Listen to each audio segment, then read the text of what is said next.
मन को दोष ना दें। हम दूसरे को मन को दोषी ठहराते हैं या अपने मन को दोषी ठहराते हैं कि हमारा मन पुण्यात्मा है, हमारा मन दोषी है, या किसी दूसरे आदमी के मन में पाप भरा हुआ है, या उसका मन दोषी है, उसका मन काला है, ऐसा भी कहते हैं, उसका मन सफ़ेद है। तो दूसरों के या अपने मन में दोष निकालने से कोई फ़ायदा नहीं। ऐसा क्यों, यही जानेंगे। तो नमस्ते, मैं पवन यादव रामपुरा झज्जर से।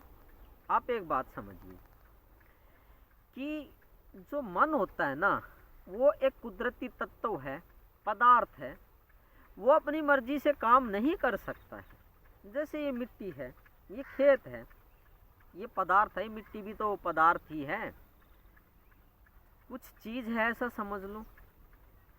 अगर आप इसमें कांटे वाली फसल बोते हैं तो मिट्टी का क्या दोष, इसमें सुगंधित फूलों वाली फसल बोते हैं तो भी मिट्टी का कोई इसमें पुण्य कर्म नहीं है, फसल तो हम ही बो रहे हैं ना।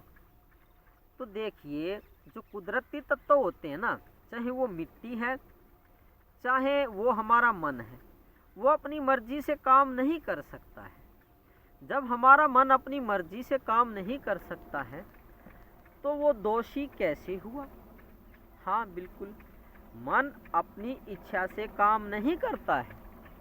और आप क्या कहते हैं, हमारे मन ने दोष कर दिया कि ये कसूरवार है, ये पापी है, ये पुण्यात्मा है, या किसी दूसरे का मन पापी या पुण्यात्मा है, या उसका मन काला है। जब मन ने कुछ किया ही नहीं है, मन एक मृदा चीज है, मतलब जिसमें जान नहीं है।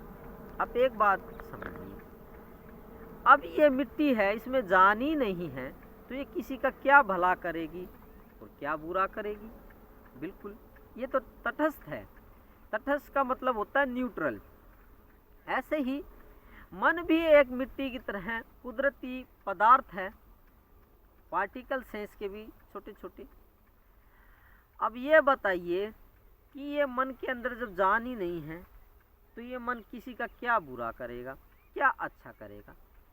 तो ये जब किसी का बुरा और अच्छा अपनी मर्जी से कर ही नहीं सकता है तो ये दोषी कैसे हुआ, ये बुरा कैसे हुआ, तो ये काला कैसे हुआ, ये पापी कैसे हुआ, ये अच्छा कैसे हुआ, या पुण्य आत्मा कैसे हुआ। इसी को हम कई बार पुण्य आत्मा भी कह देते हैं, मतलब अच्छे मन का आदमी। तो मन ना तो अच्छा है ना बुरा है, ना पापी है ना पुण्य में इसकी गिनती होती है। तो जब ये कुछ करता ही नहीं है, ये डेड है, इसमें जान ही नहीं है, ये मुर्दा है। अब देखिए, अब मिट्टी का मैंने उदाहरण दे के समझाया कि मिट्टी के अंदर जो फसल या इस खेत के अंदर जो फसल हो रही है वो अच्छी या बुरी आप पे निर्भर है। ये मिट्टी तो न्यूट्रल है, जैसा आप बीज बोओगे वैसे ही आपको ये फसल देगी। अब मिट्टी को बेकार बताना, मिट्टी को अच्छा बताना, ये कहाँ तक अच्छी बात है। अच्छे बुरे हम हो सकते हैं, मिट्टी तो अच्छी बुरी नहीं है। मिट्टी में कांटों की फसल बोई है तो कांटे उगेंगे ही, उसके दोषी हम हैं, ये मिट्टी नहीं है।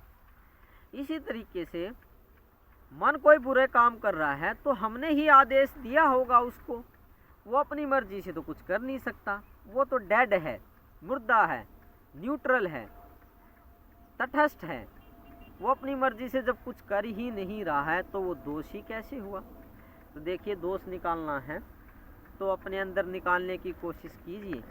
ये कुदरती तत्व हैं, चाहे ये मिट्टी है, चाहे ये हवा है, ये पानी है, या शरीर के अंदर जो मन है वो है।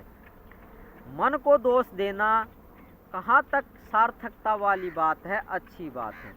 तो कुदरती तत्वों को, मन हो चाहे दूसरे और पदार्थ हों, उनको कभी भी दोष देने की कोशिश नहीं करनी चाहिए। ये अज्ञानी आदमी के लक्षण होते हैं। कुदरती तत्वों में दोष ढूंढना, उनमें कमियां ढूंढना, उसको पापी समझना, उसको पुण्य समझना। तो मैंने अपनी बात रख दी है। कुदरती तत्व तटस्थ होते हैं, न्यूट्रल होते हैं, ना वो किसी का अच्छा कर सकते हैं ना वो बुरा कर सकते हैं। तो मन हमारा न्यूट्रल है, मन में कोई दोष नहीं है, मन की कोई कमी नहीं है। वो कोई अच्छा या बुरे काम कर रहा है तो हमारे आदेशों अनुसार ही कर रहा है, अपनी मर्जी से कुछ नहीं कर रहा। तो धन्यवाद, आज के लिए काफ़ी हो गया। आप परमात्मा हैं वो आपको शायद पता नहीं है। मैं आपको प्रणाम करता हूँ।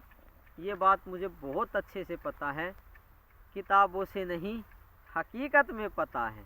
शास्त्रों से, टीवी पे देख के या किसी से सुन के ये बात मुझे नहीं पता है। ये मैं अपने अनुभव से कहता हूँ कि आप निश्चित ही परमात्मा हैं। धन्यवाद आज के लिए।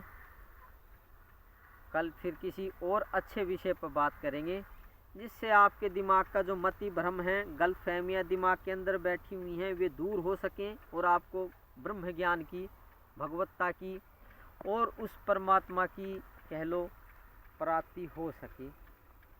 निश्चित ही हो सकती है, गुरु सानिध्य में 100% संभव। धन्यवाद आज के लिए। Thank you very much.